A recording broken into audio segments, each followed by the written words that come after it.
नमस्कार, आप देख रहे हैं डीए न्यूज प्लस का खास कार्यक्रम चर्चा है और बहुत सारी चर्चाएं लेकर हाजिर हूं मैं शकील साजिद। सुप्रीम कोर्ट ने पाकिस्तान के लिए कथित जासूसी करने के आरोप में गिरफ्तार यूट्यूबर ज्योति मल्होत्रा की जमानत खारिज कर दी। अदालत ने स्पष्ट रूप से कहा कि राष्ट्रीय सुरक्षा से जुड़े मामलों में किसी भी प्रकार का समझौता नहीं हो सकता। न्यायालय ने माना कि इस मामले में लगाए गए आरोप गंभीर प्रकृति के हैं और इनकी गहन जांच जरूरी है, इसलिए फिलहाल जमानत देना उचित नहीं होगा। अदालत ने निर्णय में कहा कि देश की सुरक्षा सर्वोच्च प्राथमिकता है। यदि किसी व्यक्ति पर ऐसी गलत गतिविधियों में शामिल होने का आरोप है जो देश की सुरक्षा को प्रभावित करती है तो सामान्य अपराध नहीं है। राष्ट्रीय सुरक्षा से जुड़े मामलों में न्यायालय को अत्यधिक सावधानी बरतनी पड़ेगी। ज्योति मल्होत्रा को 16 मई 2025 को गिरफ्तार किया गया था। जांच एजेंसियों का आरोप किया पाकिस्तान से जुड़े लोगों के संपर्क में थी और संवेदनशील सूचनाओं के आदान प्रदान में शामिल। गिरफ्तारी के बाद से ही एजेंसियां उनके खिलाफ मिले साक्ष्यों की जांच कर रही थी। खबर के मुताबिक ज्योति मल्होत्रा एक ट्रैवल व्लॉगर और यूट्यूबर है और वह यात्रा संबंधी वीडियो बनाकर चैनल पर अपलोड करती है। जांच एजेंसियों का दावा है कि इसी गतिविधियों के दौरान उनके कुछ विदेशी संपर्क बने जिनकी जांच हो रही है। ज्योति मल्होत्रा ने पहले पंजाब एवं हरियाणा हाईकोर्ट में जमानत की मांग की। हाईकोर्ट से राहत न मिलने के बाद सुप्रीम कोर्ट का दरवाजा खटकाया। सर्वोच्च न्यायालय ने भी उनकी याचिका स्वीकार नहीं की और जमानत देने से इनकार किया। सुप्रीम कोर्ट की पीठ ने कहा कि आरोपी के खिलाफ लगाए गए आरोप बेहद गंभीर हैं।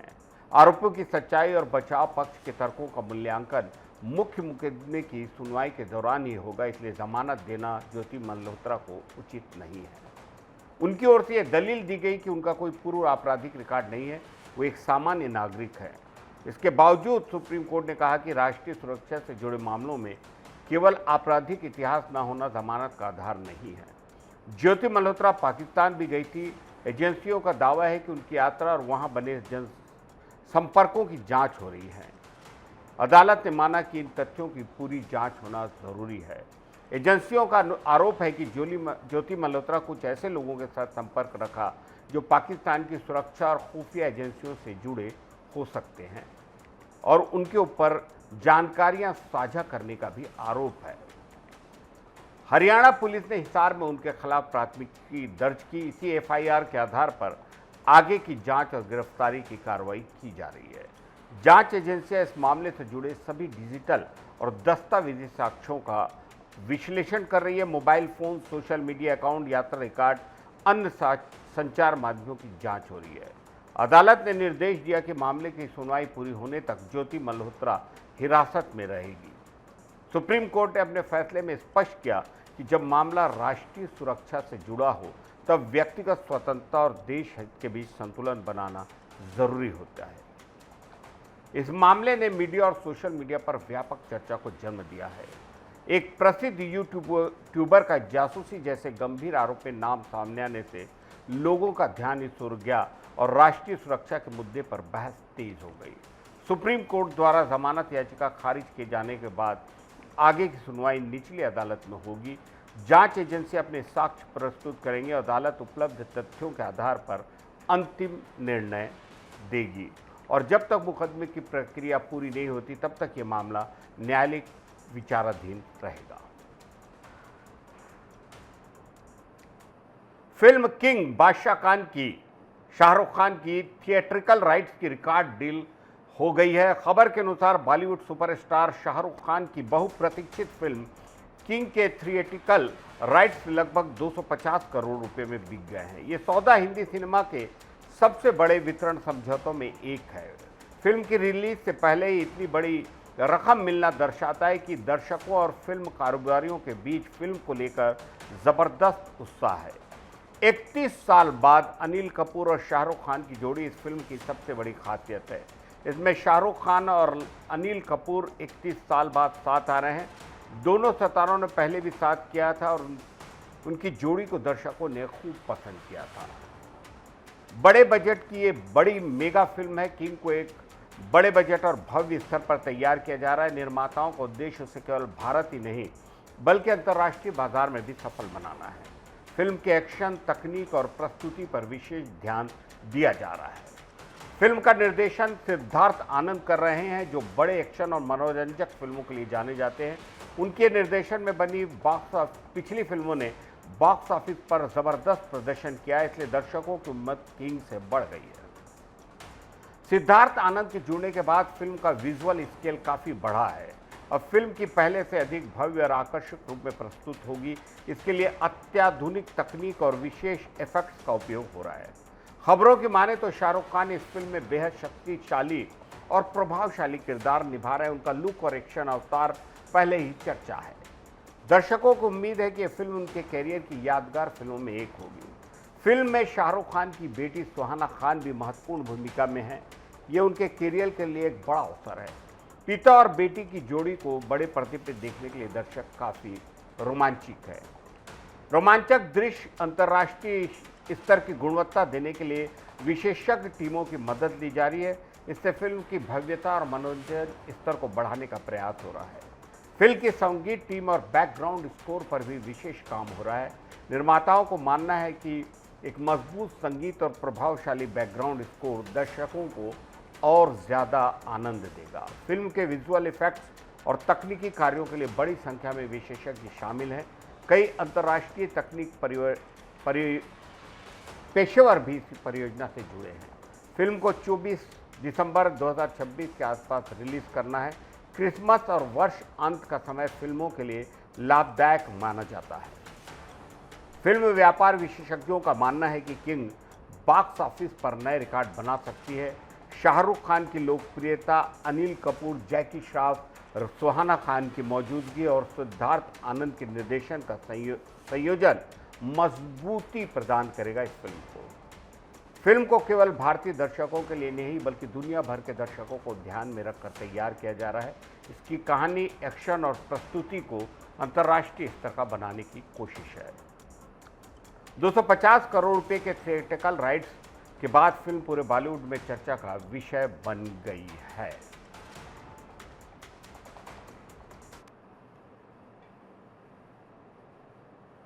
फीफा इस टूर्नामेंट की सबसे युवा टीम बनकर उतरी है। ऑकलैंड की टीम, जिसकी औसत आयु लगभग 25 वर्ष 310 दिन है।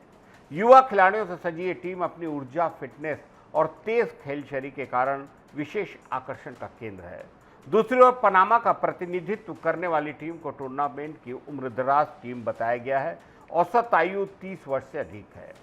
अनुभव और परिपक्वता के आधार पर अन्य टीमों से अलग है। टूर्नामेंट में शामिल टीमों के बीच आयु का अंतर काफी चर्चा में है।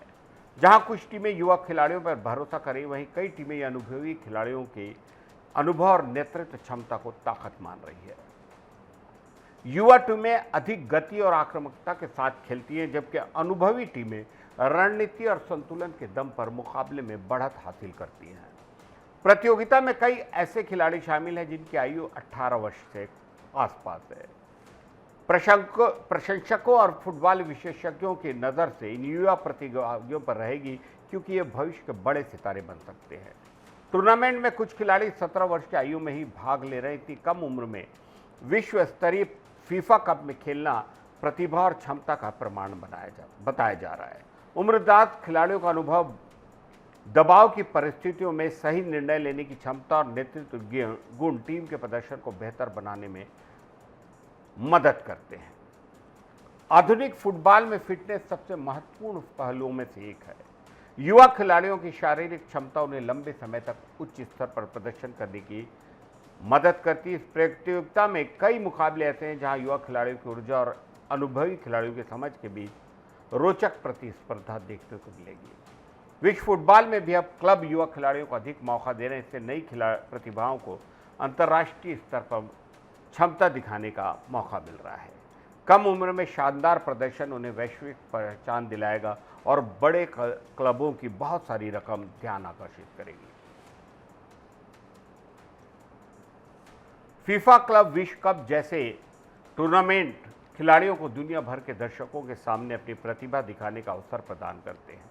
यह उनके कैरियर के लिए महत्वपूर्ण होता है। आयु से जुड़े रोचक आंकड़ों ने प्रतियोगिता के उत्साह को और बढ़ा दिया है।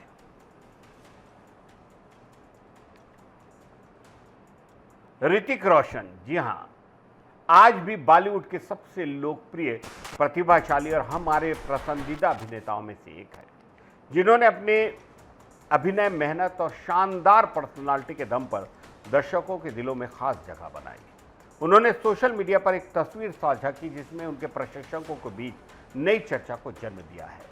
ऋतिक इन दिनों पेरिस में समय बिता रहे हैं, वहीं से उन्होंने अपनी एक आकर्षक तस्वीर पोस्ट की। इस तस्वीर में बेहद फिट और आत्मविश्वास से भरे नजर आ रहे हैं।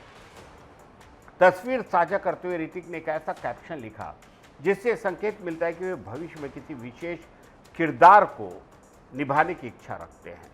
कई प्रशंसकों ने उनसे पूछा कि यदि उन्हें किसी पुराने लोकप्रिय किरदार को निभाने का वक्त या अवसर मिले तो किस किरदार को चुनना चाहेंगे। इस सवाल का जवाब देते हुए ऋतिक ने पसंद जाहिर की। ऋतिक ने बताया कि उन्हें फिल्म लक बाय चांस के जे रोड नामक किरदार से विशेष लगाव है। उनका मानना है कि यह किरदार बहुत रोचक और प्रभावशाली था। जे रोड का किरदार दर्शकों के बीच अलग पहचान बना चुका है। ये एक ऐसा पात्र था जिसने फिल्म में बहुत कम वक्त के बावजूद गहरी छाप छोड़ी। वे हमेशा ऐसे किरदारों की तलाश में रहते हैं जो चुनौतीपूर्ण और अलग हो। अभिनेता के रूप में ऋतिक ने अपने कैरियर में कई तरह की भूमिकाएं निभाई हैं। रोमांस, एक्शन, ड्रामा, प्रेरणादायक फिल्में सभी। सोशल मीडिया पर उनके इस बयान के बाद प्रशंसकों ने प्रतिक्रियाएं दी हैं। वो ऋतिक को हर तरह के किरदार में देखना चाहते हैं। उनकी तस्वीरों और वीडियोओं से युवाओं को प्रेरणा मिलती है। मेहनत और समर्पण से सफलता प्राप्त की जा सकती है। लक बाय चांस जैसी फिल्मों ने बॉलीवुड के पर्दे के पीछे की दुनिया को दर्शकों के सामने प्रस्तुत किया था। ऋतिक का मानना है कि एक अभिनेता को लगातार नए अनुभवों और अलग अलग भूमिकाओं के माध्यम से खुद को बहुत बेहतर बनाना है। आने वाले वक्त में ऋतिक रोशन कई बड़े प्रोजेक्ट्स में नजर आएंगे। फिल्म उद्योग में ऋतिक की पहचान केवल एक स्टार के रूप में नहीं बल्कि एक समर्पित और मेहनती कलाकार के रूप में होती है। एक नेगेटिव किरदार को निभाने की इच्छा व्यक्त करना यह दर्शाता है कि वे आज भी अभिनय के नए आयामों को तलाश कर रहे हैं और उसे यादगार बनाना चाहते हैं। मुख्यमंत्री विष्णुदेव साय ने सुशासन तिहार के दौरान अबूझमाड़ क्षेत्र का दौरा कर हांदावाड़ा वाटरफॉल का हवाई निरीक्षण किया गया। इस निरीक्षण का उद्देश्य क्षेत्र की प्राकृतिक सुंदरता और पर्यटन संभावनाओं का आकलन करना। इस दौरान मुख्यमंत्री साय ने इस क्षेत्र को पर्यटन के नए केंद्र के रूप में विकसित करने की जरूरत बताई। हांदावाड़ा वाटरफॉल अबूझमाड़ के घने जंगलों के बीच स्थित एक अद्भुत प्राकृतिक झरना है, जलप्रपात है। इसकी सुंदरता और प्राकृतिक वातावरण पर्यटकों को आकर्षित करता है। अब तक यह स्थान अपेक्षाकृत कम प्रसिद्ध रहा, लेकिन अब इसे नई पहचान मिलने की उम्मीद है।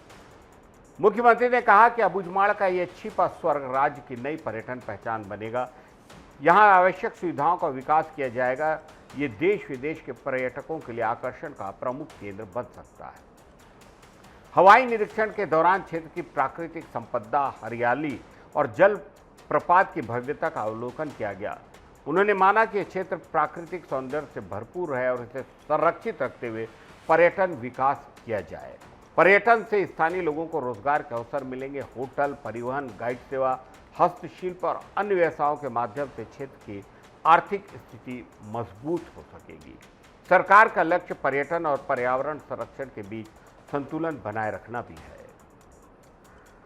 अबूझमाड़ लंबे वक्त तक अपनी भौगोलिक कठिनाइयों और सीमित पहुंच के कारण मुख्य धारा से दूर रहा। अब सड़क, संचार और अन्य बुनियादी सुविधाओं के विकास के साथ इस क्षेत्र में नई संभावनाएं उभर रही हैं। पर्यटकों की सुविधा और सुरक्षा को ध्यान में रखते हुए मुख्यमंत्री ने आधारभूत ढांचे को मजबूत बनाने पर जोर दिया। हांदावाड़ा वाटरफॉल को राज्य के प्रमुख पर्यटन स्थलों में शामिल करने की योजना है। क्षेत्र को राष्ट्रीय स्तर पर पहचान मिलने के साथ साथ पर्यटन गतिविधियों में वृद्धि होगी। पर्यटन विकास स्थानीय संस्कृति और परंपराओं के संरक्षण में सहायक हो सकता है। इस पहल से अबूझमाड़ के विकास को भी नई गति मिलने की संभावना है। सड़क, बिजली, स्वास्थ्य और शिक्षा जैसी सुविधाओं का विस्तार तेज होगा।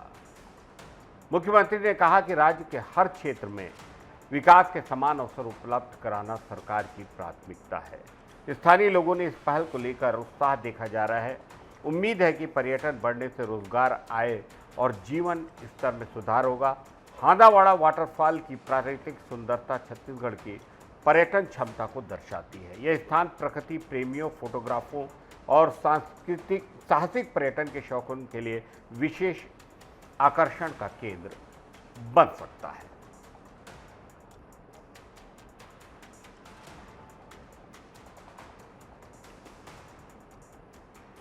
मुख्यमंत्री नोनी बाबू मेधावी शिक्षा सहायता योजना राज्य सरकार की एक महत्वपूर्ण पहल है, जिसका उद्देश्य श्रमिक परिवारों के बच्चों को गुणवत्तापूर्ण शिक्षा के अवसर देना है।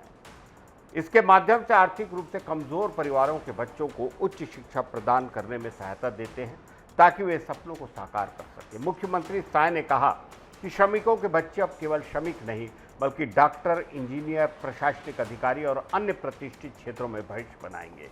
ये योजना बच्चों को शिक्षा के माध्यम से आगे बढ़ाने का अवसर देगी।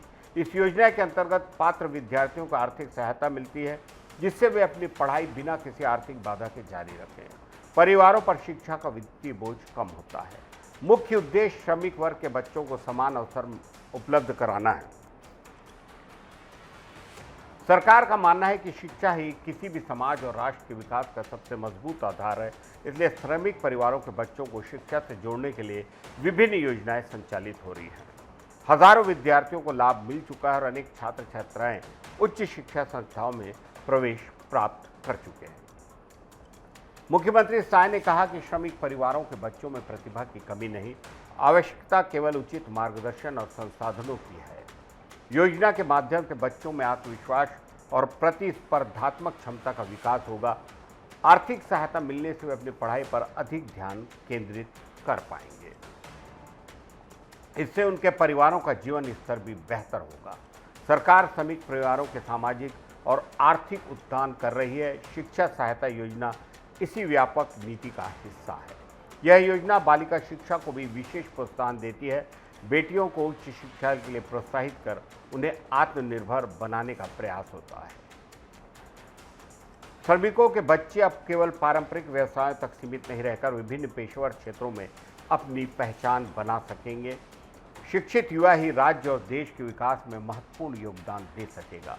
समाज में सकारात्मक परिवर्तन देखने को मिलेगा। कुल मिलाकर मुख्यमंत्री नोनी बाबू मेधावी शिक्षा सहायता योजना श्रमिक परिवारों के बच्चों को सपनों को साकार करने की दिशा में एक शानदार प्रभावी पहल है।